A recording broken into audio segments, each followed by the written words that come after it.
बदशगुनी लेना ये बहुत सारे मुआशरों में और तहजीबों में मुरव्वज था और अब भी मुरव्वज है, लेकिन इस्लाम ने इसकी नफी की है। बदशगुनी क्या है? किसी दिन को, किसी जगह को, किसी शख्स को मनहूस ख्याल करना। बाज़ लोग जानवरों के बोलने से बदशगुनी लेते हैं कि उल्लू बोल पड़ा है तो ये काम हमने नहीं करना, बिल्ली ने रास्ता काट दिया है तो ये काम हमने नहीं करना। इसी तरह बाज़ अशखास को मनहूस ख्याल किया जाता है कि बाज़ लोग मनहूस हैं।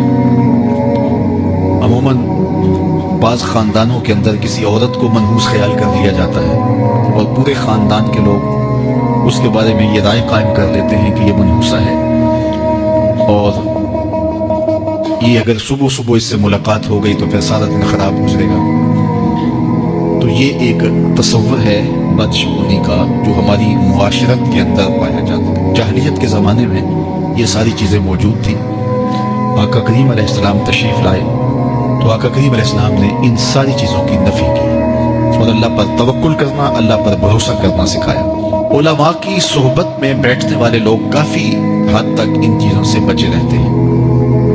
आम लोगों की ज़िंदगियों के अंदर ये चीज़ें मौजूद होती हैं। जाहल पीरों, मुलंगों और ये बंगियों, चस्सियों के पास बैठने वाले लोगों के अंदर तो कूट कूट के ये हिंदुआना चीज़ें रची बसी होती हैं। इसलिए हमें शरीयत बैज़ा के मुताबिक ही अपनी ज़िंदगी गुजारनी चाहिए और अपने नज़रियात शरीयत से ही लेने चाहिए।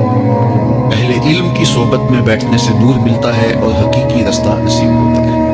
तो किसी को मनहूस करार दे देना ये हमारी अपनी इख्तिरा होती है, हमारा अपना वसवसाए बातिन होता है। हुजूर ने इरशाद फरमाया, एक तो मुताद्दी मर्ज नहीं है, अगर मैं इसके पास बैठा तो ये मर्ज मुझे इससे लग जाएगी। दूसरी बात इरशाद फरमाई, वला हाँ माता, उल्लू का बोलना कोई माना नहीं रखता, उसकी आवाज़ कोई माना नहीं रखती। तीसरी बात फरमाई, और ना ही सितारों की कोई तासीर है कि फलां सितारे का ये असर है। इकबाल कहता है ये सितारे मेरी किस्मत पर कैसे असर अंदाज होंगे जो खुद अफलाक में ज़ारो ज़बूर घूम रहे हैं।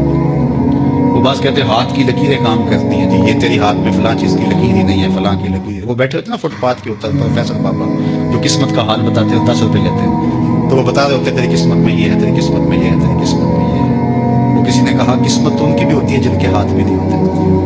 तो ये लकीरों में किस्मत को तलाश नहीं किया जा सकता। जब बच्चा शिकमे मादर में 120 दिन का होता है, सही हदीस में आता है, फरिश्ता उसकी उम्र भी लिख जाता है, उसका रिस्क भी लिख जाता है, उसका शकी और सईद भी होना लिख जाता है।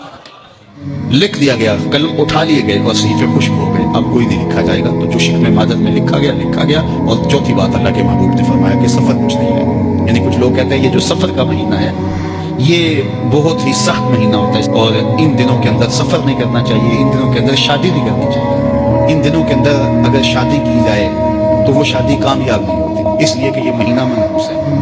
मैं आपको बताता हूँ कि इस सफर के महीने में सैयदना अली की शादी हजरत सैयदा फातिमा से हुई। बताओ इससे कामयाब कोई शादी हो सकती है? कोई कहते हैं जी इस महीने में अगर शादी हो तो औलाद नहीं होती।